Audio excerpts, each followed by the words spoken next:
Since the launch of this proposal, now Gary's got a thick skin, we know that, and it'll be interesting to get your opinion on this, even though it really isn't a question for this club, but people are saying that Salford, the type of model that actually the game and this discussion is all about getting away from, where you throw money at it, get up through the divisions and push on that way. So with that in mind, fans are asking us this morning, is somebody like Gary, a co-owner at a club that's prepared to do that, the right person to champion fans' needs and the EFL's needs? I think that's unfair. I think that anybody's got the right to put their views forward, and I think having the range of experiences that some people have gives them more insight, and I don't think they should be scored off and ruled out just because of who they are and their other experiences. I think from whenever there's been discussions on sustainability, and if you read what's been put forward, it's about getting away from that, and a recognition that is not a sustainable way of operating. So I think that's good, and I think that's really unfair. And I think for the long term, I think that's all that kind of stuff is the sort of thing that really needs to be thrown into this strategic review of what the Premier League are talking about. And I think that there's some really good ideas in there. I think that there's things that clubs can do now in there. So it talks about fan ownership in clubs and things like that. We've got fan ownership in our club. Tick. So I think other clubs who haven't got that, they could do that now themselves if they thought that was a good idea. The problem with all these things is football has shown that what is good for the game is different for what is good for an individual club, and that is the key thing here. How you make clubs behave in the interests of the game and align their interests together. You deal with these people almost every week, Nigel, and this is another theme that ran through Twitter and Facebook this morning. Could you give any kind of assurance that whether it's Greg Clark and the FA, Rick Parry and the EFL and the board, whether it's Gary Neville and his proposal, do they have the best interests of the game, or is it about the bigger clubs and looking after as much money as can be brought in, and the game will get a bit of it? I've no doubt that all these people are acting in interest of the game. Honestly, they don't sit out and say, I'll look, I'll feather this group's nest or anything like that. That doesn't how it works.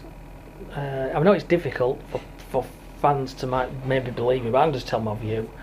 I just kind of say I just don't see it.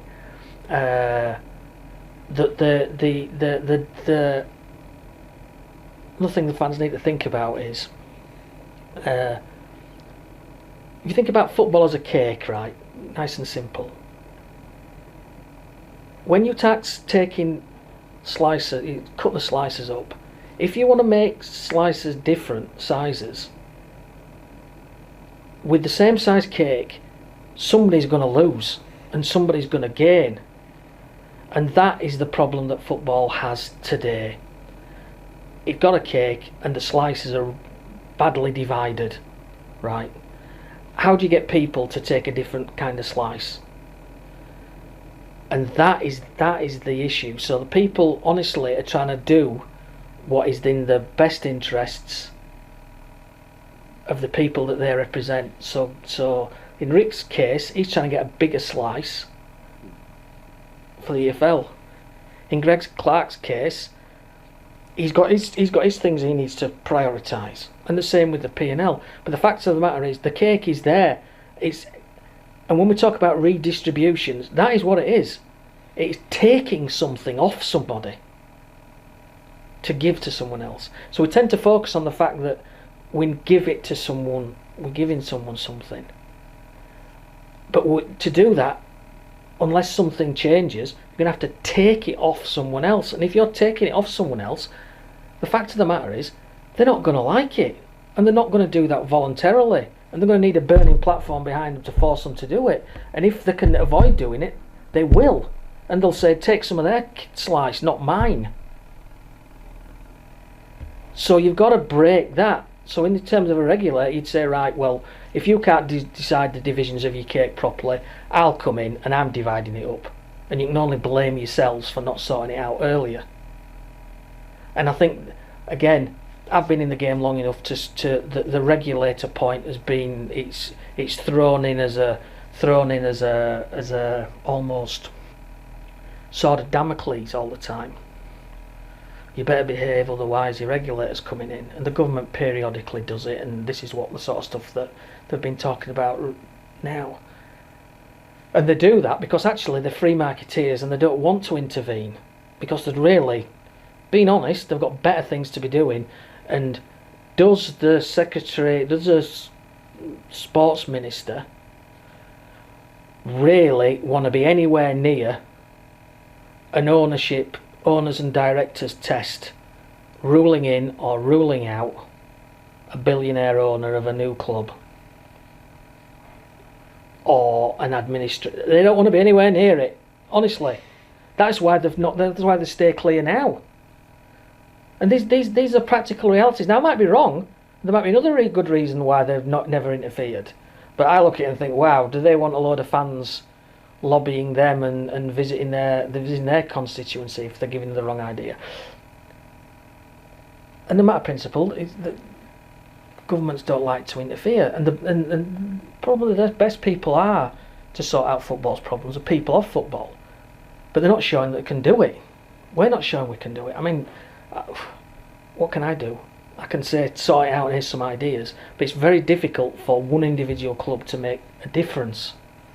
But we've got to keep trying, and things like this, giving fans more information, showing what the reality is all about, is all part of us playing our part to try and drive change through.